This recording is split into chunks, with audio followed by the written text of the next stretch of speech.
Caro amico o cara amica che stai guardando questo video, qual è il tuo piatto preferito? Quello che ti piace di più, proprio che ti fa proprio impazzire il palato? Le lasagne? Che buone le lasagne!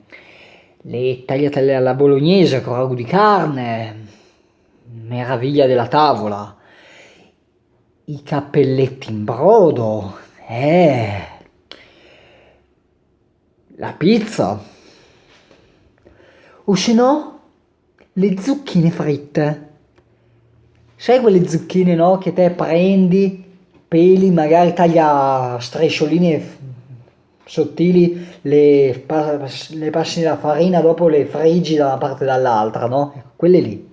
Che poi te le mangi e sono una cosa divina proprio, una cosa paradisiaca. Bene, allora, in questo caso tu sei il piatto di zucchine fritte. Il lei barra lui, a seconda dei casi che ti piace, è colui o colei che mangia il piatto di zucchine fritte.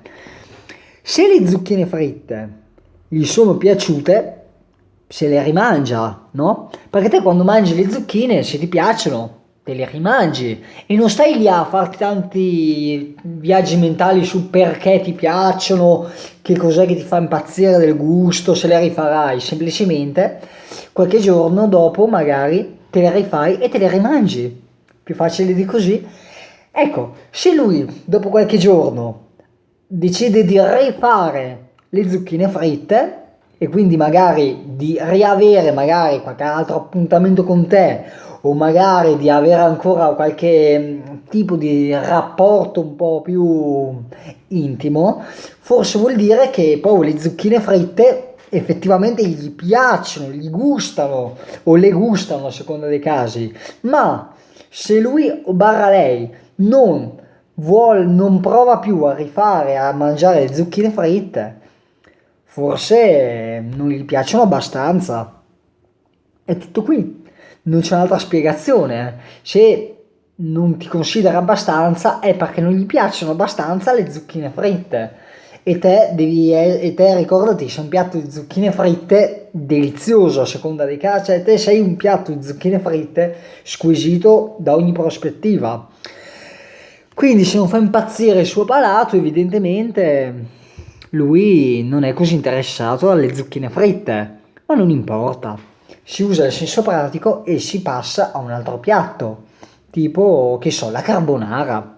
Ti trovi una bella carbonara, bella, o se no una pasta puttanesca, bella piccante, che è bella energica. Niente, tutto qui. Non c'è un'altra spiegazione. Se non ti considera è perché non gli piacciono abbastanza le zucchine fritte e non sa cosa si perde perché te sei un piatto di zucchine fritte da leccarsi i baffi. Quindi non farti tanti problemi, semplicemente si passa a un altro piatto e via andare. Cioè, che non sei obbligato a mangiare sempre lo stesso piatto, si passa a un altro piatto e si prova con sapori più gradevoli.